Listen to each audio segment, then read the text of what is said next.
Berserk.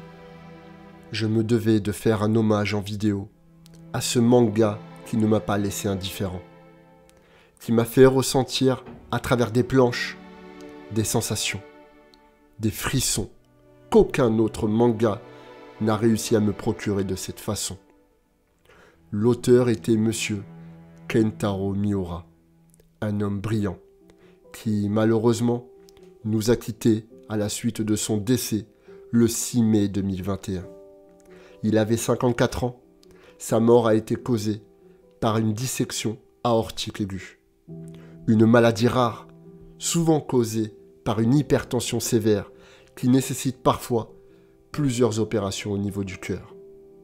Et en parlant de rareté, l'œuvre de Kentaro Miura l'était tout autant. Beaucoup de tristesse pour nous, les fans de cette licence. Une licence qui nous a marqués, une licence qui nous a charmés, une licence unique en son genre. Berserk est un manga de dark fantasy qui a vu le jour en octobre 1989. C'est un manga dur, violent, sanglant, à ne pas mettre entre les mains de tout le monde et pour un public averti. C'est le seul, et je dis bien le seul, manga qui m'a traumatisé avec son propre genre bien à lui. Un traumatisme que j'ai apprécié dans cet univers choquant qui m'a touché. Un univers sombre, froid et ténébreux. Une imagination débordante qui a fusionné avec des dessins somptueux. Une patte graphique exceptionnelle. Un coup de crayon d'une grande précision. Un mélange de traits à la fois durs et tristes, pouvant aller chercher la psychose des personnages, en les poussant dans leur dernier retranchement. D'ailleurs, la psychologie du lecteur est touchée par celui qui comprend et ressent toute la dureté de l'histoire.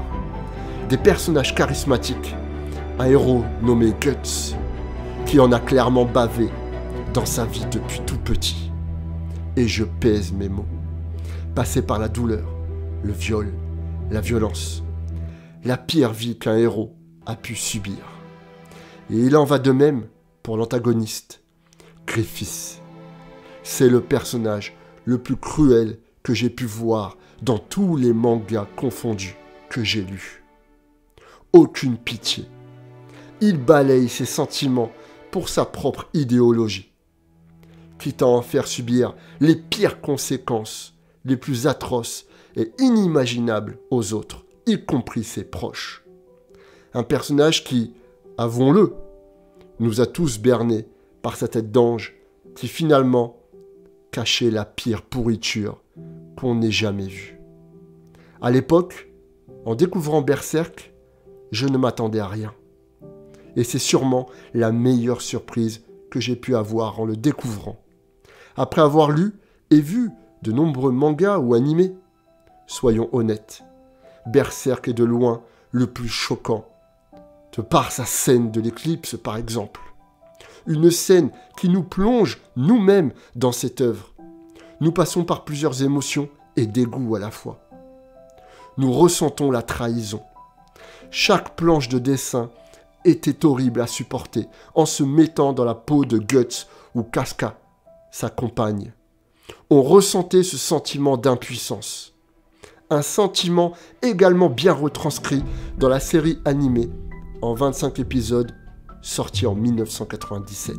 Reprise et refaite en 3 films retravaillés en 2012 et 2013 qui sont graphiquement plutôt sympas. D'ailleurs, pour ceux qui ne connaissent pas ce manga, je vous conseille de regarder ces 3 films qui sont disponibles sur Netflix, qui se nomment Berserk, l'âge d'or 1, l'œuf du roi, l'âge d'or 2, la bataille de Doldrey, l'âge d'or 3, l'avant. Et ensuite, il vous faudra impérativement continuer cette histoire en manga papier pour savourer comme il se doit ce chef-d'œuvre. Ce chef-d'œuvre. Une autre suite animée existe, malheureusement, je vous la déconseille, car la CGI n'est pas réussie.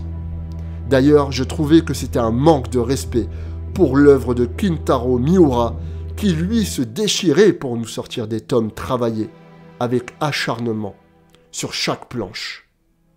Il l'avait lui-même avoué, que le rythme de sortie de chaque tome était long, car il portait un intérêt tout particulier aux soins du détail.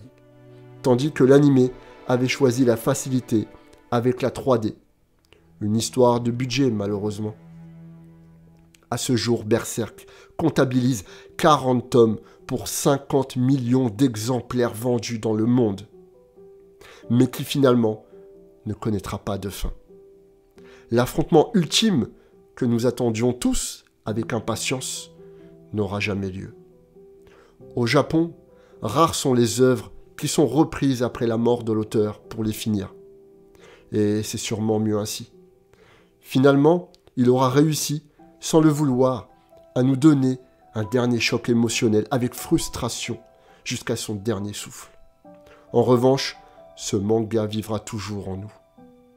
Cette violence illustrée dans Berserk, on ne peut pas l'oublier. Elle nous marque.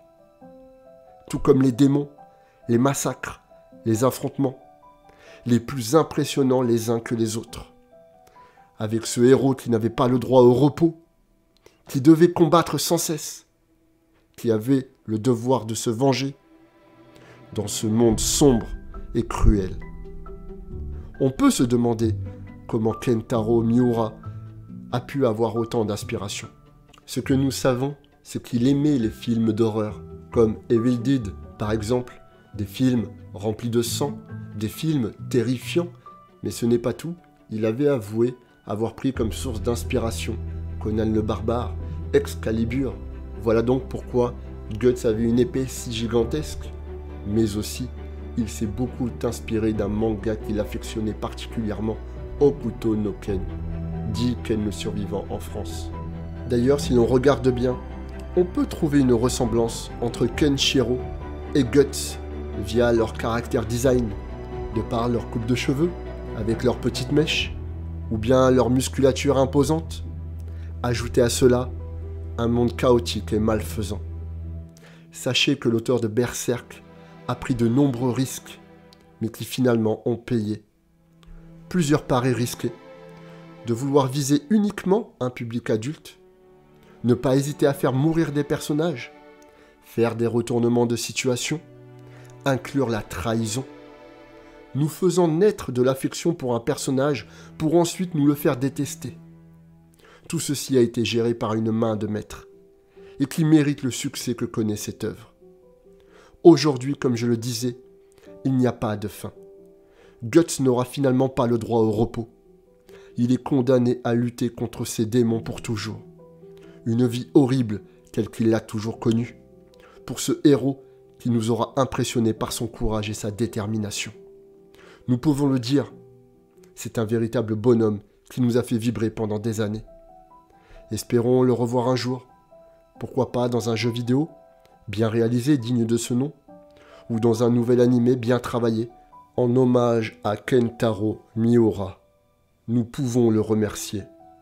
Il s'agit certes d'une fiction, mais qui nous lance un rappel de ne pas oublier que nous ne vivrons pas éternellement ici-bas. Alors profitons-en pour faire le bien, profitez de votre famille, profitez de vos proches. La vie est précieuse, tout comme Guts qui voulait protéger sa précieuse Casca. Berserk restera incroyable et inoubliable.